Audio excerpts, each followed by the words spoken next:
You're at the checkout. The line behind you is long. You tap your card, the terminal pauses, that tiny spinning icon. You've done this 1,000 times. You never think about what happens in that silence. You should. The screen flashes red. Declined. The cashier looks at you. You feel the heat in your face.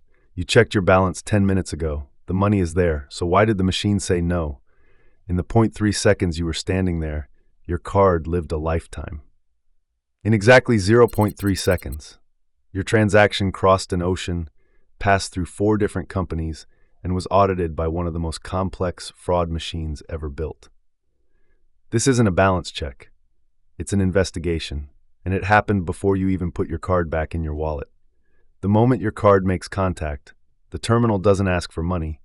It dispatches a structured data packet called an ISO 8583 message. Think of it as a digital envelope. Inside that envelope, your card number, the amount, the merchant's ID, and a unique transaction code, signed with a cryptographic key stored inside the terminal. The dispatch takes milliseconds. The journey takes the rest. That envelope contains one critical field, the message type indicator. For your purchase, it's a AR100, an authorization request. The terminal is saying to the global network, I have someone here who wants to spend $30. Can anyone vouch for them? The race is on. That envelope hits the first stop. The acquiring processor, a company you've never heard of, like Fiserv or Worldpay. Their one job, figure out which network owns your card and get it moving.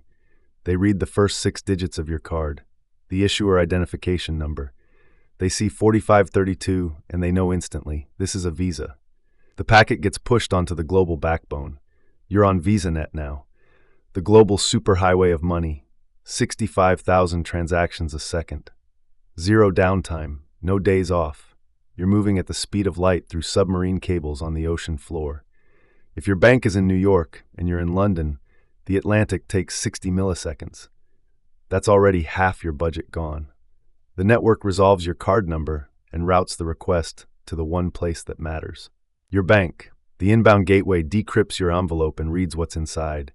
But before they look at your balance, before they check if the money is there, they look at you. Your transaction gets injected into a fraud detection engine, a cluster of servers that never sleep. In under 100 milliseconds, this engine audits over 200 unique signals about you. It doesn't check them one by one. It fires them all simultaneously in a parallel burst. Where is this merchant? What time is it? Has this card been used for small test charges in the last hour? Every signal is a question. The engine is looking for a pattern that doesn't fit the shape of your life. Here's what makes it powerful. No single signal gets you declined. One red flag might mean nothing, but 3 red flags in the same transaction, the machine starts to get suspicious. First check, the GeoIP audit. Where is this store? And where was your card 3 hours ago? If you bought gas in London 3 minutes after buying coffee in New York, the math doesn't work. That's a physical impossibility. The engine calculates the distance and the time elapsed. If the required speed exceeds 600 miles per hour, the risk score spikes. You can't outrun your own movements. This is also why your card gets declined when you travel without warning your bank. The machine isn't being difficult. It's doing exactly what it was built to do. It just doesn't know you're on vacation. Next, the terminal itself gets audited. Every merchant terminal has a unique hardware fingerprint. Has this one been skimmed before? Is it in a neighborhood with a high fraud rate? Skimming is when a criminal attaches a hidden device to a terminal that secretly copies your card data when you swipe. The bank tracks which terminals have been compromised. If your card is used at a flagged terminal, the risk score climbs before you've even been approved. The merchant category code matters too. Buying a loaf of bread is low risk. Buying a $5,000 watch at midnight is a red flag that demands deeper scrutiny. Then the engine looks at your habits. Every purchase you've ever made has been used to build a statistical model of your life. This is your behavioral entropy, the shape of your spending. Do you normally spend $500 at an electronics store at 3 a.m.? If not, it's flagged as an outlier. The machine knows your patterns better than you do. It's looking for the signature of a thief wearing your data. And here's the part that should surprise you. Every time you call the bank and say, yes, that really was me, you're labeling training data. You're teaching the machine what normal looks like for you. The model updates. When your card is declined, the terminal doesn't say which signal fired. It doesn't say fraud engine flagged behavioral anomaly. It just says declined. Banks are silent by design. If they told you exactly why you were declined, they'd be handing criminals a roadmap. Try again at this time. Use this category. Spend this amount. The silence is intentional. It's the security feature you never see. This is why standing at the checkout with a declined card feels so helpless. You're a ghost in your own financial machine, audited by a system that will never tell you what it found. The engine isn't looking for a simple yes or no. It's looking for confidence. Every signal adds or subtracts from a running risk score, a number that represents how certain the bank is that you are actually you. If that score crosses the threshold, the bank stops right there. It doesn't check your balance. It dispatches a decline code instantly. This is risk-based authorization. The 0.3 seconds is already over before your money was ever consulted. But let's say you pass the fraud audit. Now the bank queries the ledger, the source of truth. It asks one question: does this person actually have $30 available right now? This sounds simple. In a distributed system, it's a nightmare. The database must be ACID compliant, atomic, consistent, isolated, and durable. The bank has to guarantee you aren't spending the same $30 twice at two different terminals in the same millisecond.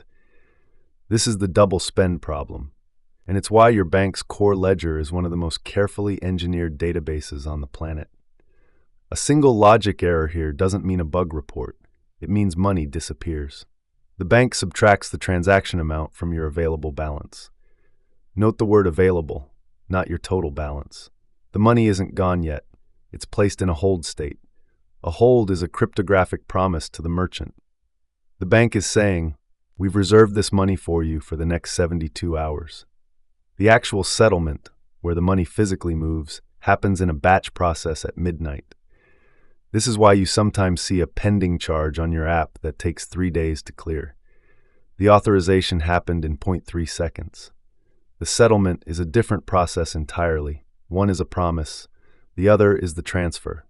The bank generates a response, a 2-digit code that determines your fate. 00 means approved, 05 means declined, 51 means insufficient funds. The decision is final and signed with the bank's private key. That response travels back the same way it came, through VisaNet, through the acquiring processor, back to the terminal in your checkout lane. The terminal reads the code, approved, you take your receipt. The 0.3 seconds is complete. Here's the most surprising part of this whole story. Every purchase you've ever made, every coffee, every gas station, every midnight snack, trained the model that just approved or declined you.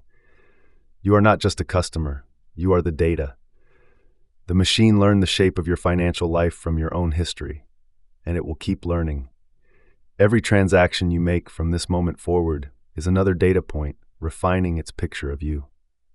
The next time your card gets declined, don't see it as a failure.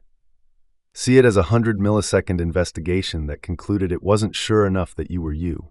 200 signals, 4 companies, 1 ocean crossed. In the time it takes to blink, the machine ran the most complex financial audit in human history. That's not a glitch. That's the system working exactly as designed. There are 37 more moments just like this one. Things you do every day, with no idea what's actually happening underneath. Actually, every week.